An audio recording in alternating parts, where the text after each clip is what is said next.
story is new at 6, and it takes us back to right before Thanksgiving last year. A daughter found her mother murdered in her own home in Bessemer. A year later, that killer is still out there, and the Jefferson County Sheriff's Office is sharing some specifics of the case with WIAT 42 News, hoping to spark some new leads. WIAT 42 News reporter Parrish Solomon joins us now. Parrish, did investigators tell you what they think could have happened here?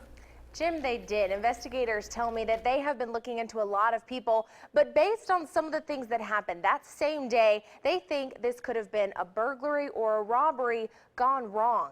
Investigators need some help now, and Leslie Woodman's daughter says her family needs some answers. Whitney Burr's oldest son just turned 2. She would love it. She would love it.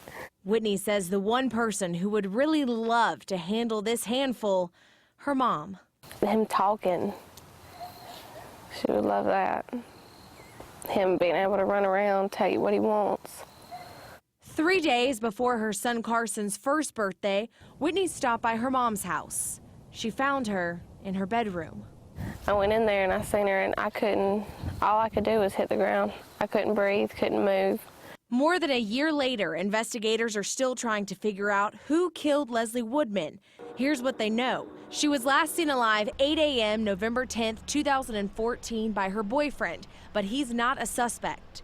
Also around the same time frame, a so-called suspicious blue truck was seen in the neighborhood, and Woodman's next-door neighbor was burglarized.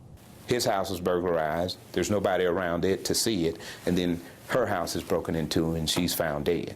They've collected binders full of evidence, pictures, interviews. What they need now is a good witness to help them connect the dots. Somewhere in that paperwork, we may have our guy or girl, but we have to have somebody who calls us and tells us, you know, I was at a bar and I heard this guy talking about it. And lo and behold, he's already in this book and we've already been looking at him. We just don't have that one piece of information. If I could see who did it and know who did it, it'd be, I can't say it'd be easier, but it'd be a lot easier to deal with.